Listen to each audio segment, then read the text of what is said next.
जिन राजकुमार जी की बात करते हो, मेरे साथ भी विधानसभा में रहे हैं भाई। पहले जब राजतंत्र था, रानी के पेट से राजकुमार पैदा होता था, पर कमाल आपने कर दिया, मत की पेटी से वास्तव में राजकुमार पैदा कर दिया। राजकुमार किसको कहते हैं? जिसके पास आलीशान अटालिका हो, बड़ा मकान हो, बैठने के लिए लंबी चौड़ी गाड़ी हो, हाथ में महंगी घड़ी हो, तो शानदार जीवन जिए।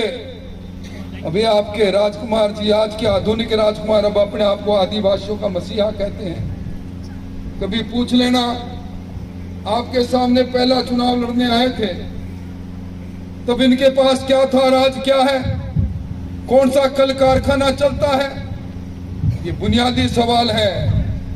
ये बहरूप ये है, या आपके भावनाओं को, नौजवान की भावनाओं को भड़काकर कभी भील प्रदेश की बात करते हैं, कभी नौजवान को कहते हैं कि जेब में पत्थर रख, ये सारा इलाका तेरा है।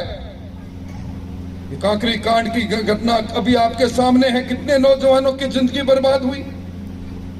क्या एक बार भी उन्होंने इस बात को लेकर सरकार को ज्ञापन दिया? यहाँ बाबूलाल जी बैठे, इनको कहा, वो नौजवान का आदिवासी बच्चा बहकाव में आकर चला गया, जेल के सींचों के पीछे में चला गया। इसलिए भाइयों, इन लोगों से सावधान नहीं रहोगे और इस चुनाव में अगर यहाँ हम लोग नहीं आते, हमें मालूम नहीं।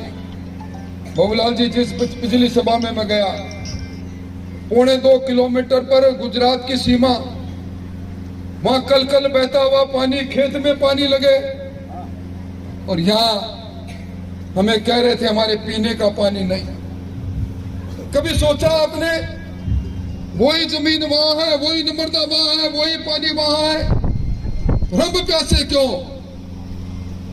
वहां लोग विकास के साथ जुड़ते हैं, नरेंद्र मोदी जी की भारतीय जनता पार्टी के साथ जुड़ते हैं। वहां लोग हिसाब मांगते हैं कि हमने वोट दिया था, काम के लिए वोट दिया था, 5 साल का हिसाब दो। वहां भावनाओं की बात नहीं करते हो बाबू जी, पता, वहां भावनाओं की बात नहीं करते। इसलिए भाइयों, ये चुनाव भावनाओं का चुनाव नहीं है। सही कहा अभी बाबूलाल जी ने, सरकार बनाने का चुनाव चला गया 11 महीने पहले। सरकार भजन लाल जी की बन गई। सरकार बनाने का चुनाव, दिल्ली की सरकार बनाने का चुनाव भी चला गया। ये चुनाव सरकार बनाने बिगाड़ने का नहीं, पर इस इलाके की किस्मत को बनाने और बिगाड़ने का चुनाव जरूर है। यहाँ के चप्पे चप्पे पर भारतीय जनता पार्टी का मंत्री गया है, एमएलए गया है, पूर्व विधायक गया है, पुष्पेंद्र जी जैसे दमदार नेता गए हैं। यहाँ के हालात को जब आंखों से देखते हैं तो उस हालात को बदलने की तमन्ना भी होती है, और ये तमन्ना तब पूरी होती है जब हम जाकर वहां के लोगों को कहकर आए थे, ये उपचुनाव सरकार के खजाने में अपना हिस्सा लेने का चुनाव है, और सरकार के खजाने की चाबी भजन लाल जी आपको जनता ने दी है। हम वादा करके आए हैं, यहाँ डेयरी की स्थापना होनी चाहिए, यहाँ निकट बनना चाहिए, यहाँ खेत में पानी आना चाहिए। बात हम आंख से आंख मिला के तब कहेंगे जब साथ में डाकिए के रूप में आपके कालीलाल जी हैं। इसलिए भाइयों, आपने बदलते हिंदुस्तान को देखा है। कभी किसी ने कल्पना की थी कि आदिवासी इलाके के छोटे छोटे ढाइकों की धरती जहां सड़क आ जाएगी, हर आदिवासी को घर सर पर छत नहीं। इसी जगह पर हम लोगों ने प्रधानमंत्री आवास योजना प्रारंभ की थी डूंगरपुर से।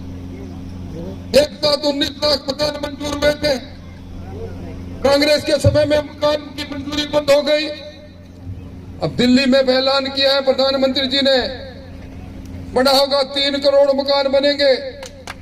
वो 3 करोड़ मकान बनेंगे तो 30 लाख मकान राजस्थान में भी बनेंगे, और 30 लाख मकान बनेंगे तो इस विधानसभा में 30,000 मकान बने, बड़ी बात नहीं।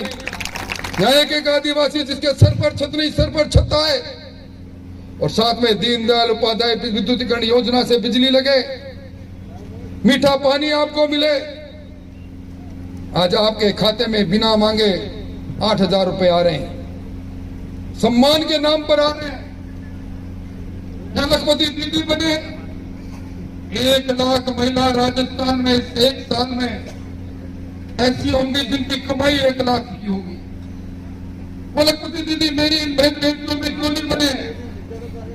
तब होगा तो कड़ी के साथ कड़ी जोड़ दोगे। लोग कह रहे हैं हम मजदूरी करने के लिए गुजरात में जाते हैं, न कल कारखाने नहीं, न कल कारखाने बनेगा। इसके लिए इस बार मुख्यमंत्री जी देश विदेशों में गए हैं।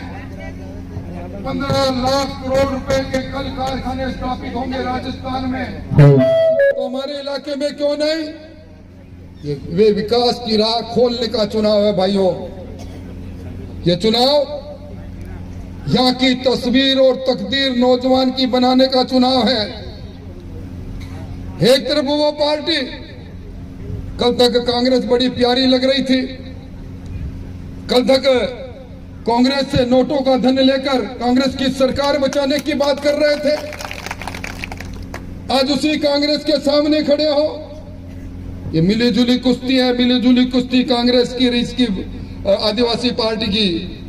इस षड्यंत्र को पहचान लेना और सब लोग मिलकर, मुझे लंबी बात इसलिए नहीं कहनी, मैं देख रहा था मुझसे पहले वक्ता बोल रहे थे, हाथ खड़े करके आप कह रहे थे हम सब लोग वोट देंगे मोदी जी के नाम पर, भजन लाल जी के नाम पर, कारीलाल जी के नाम पर। एक धर्म के साथ जुड़े एक ऐसा व्यक्ति, ये कला हर किसी में नहीं आती, ईश्वर तय करता है।